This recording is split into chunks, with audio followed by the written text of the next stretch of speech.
एक बार की बात है, रोज की तरह संत रामदास प्रार्थना कर रहे थे, लेकिन अब वो प्रार्थना करते समय अपने होंठ नहीं हिलाते थे, जिससे यह पता चल पाए कि वो कोई प्रार्थना आदि कर रहे हैं। उनके एक शिष्य ने जब यह देखा तो उसके पीछे की वजह जानने के लिए काफी उत्सुक हो गया।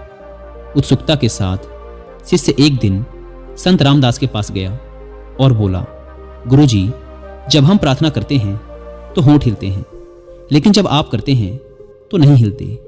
आमतौर पर जब आप कुछ बोलते हैं तो होंठों में थोड़ा कंपन आता है, चेहरे पर कुछ बोलने का भाव नजर आता है, लेकिन प्रार्थना करते समय ऐसा नहीं होता। आखिर ऐसा क्यों? कृपया इसके पीछे का कारण बताइए। संत रामदास ने कहा, एक बार जब मैं राज्य की राजधानी से गुजर रहा था तो मैंने देखा कि महल के द्वार पर राजा अपने सैनिकों के साथ खड़े थे और उनके सामने एक भिखारी था। भिखारी अपने फटे पुराने कपड़े पहने वहीं खड़ा रहा।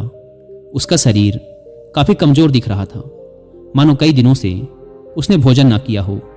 शरीर भूख के मारे सूखकर कांटे की तरह हो गया था। ऐसा लग रहा था कि वो किसी भी पल नीचे गिर सकता है। उसके पूरे कमजोर शरीर में सिर्फ आंखें ही उम्मीद से चमक रही थी। तभी राजन उसके पास आए और पूछा, तुम्हें क्या चाहिए? भिखारी ने अपनी कमजोर आवाज में जवाब दिया, राजन, मुझे क्षमा करें, मैं आपसे एक बात कहना चाहता हूं। मैं इतनी देर से इस हाल में आपके द्वार पर सहायता की आस लगाए खड़ा हूं। अगर मेरा हाल देखकर आप नहीं समझ पा रहे तो मुझे नहीं लगता कि बताने की कोई जरूरत है। और आखिर बताने के लिए बचा ही क्या है राजन? आप मेरी हालत को देखिए। मेरा अस्तित्व ही आपसे पुकार पुकार कर सहायता की मांग कर रहा है।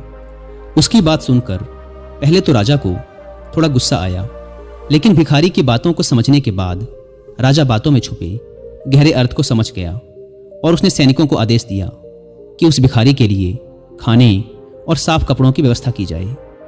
फिर संत रामदास ने शिष्य से कहा, उस घटना से मैंने यह सबक सीखा कि उस राजा की तरह ईश्वर भी हमारे हाल को देखकर सब कुछ जान जाते हैं कि हमें क्या चाहिए, क्या तकलीफ है और हम क्या पाना चाहते हैं।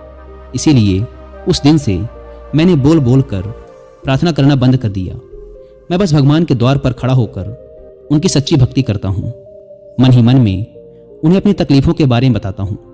मैं जो पाना चाहता हूँ उस बारे में बताता हूँ। गुरुजी की इस बात को सुनकर शिष्य के मन में एक और सवाल उठ गया और उसने उत्साहित होते हुए पूछा, गुरुजी, एक बात बताइए, प्रार्थना करने का उद्देश्य क्या होना चाहिए?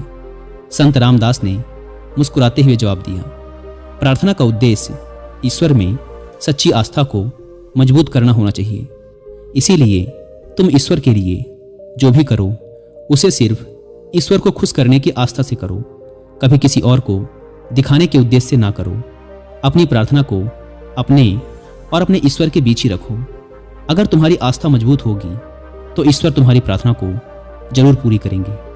लेकिन अगर आस्था कमजोर होगी तो तेज तेज चिल्लाकर प्रार्थना करने से भी कोई फायदा नहीं।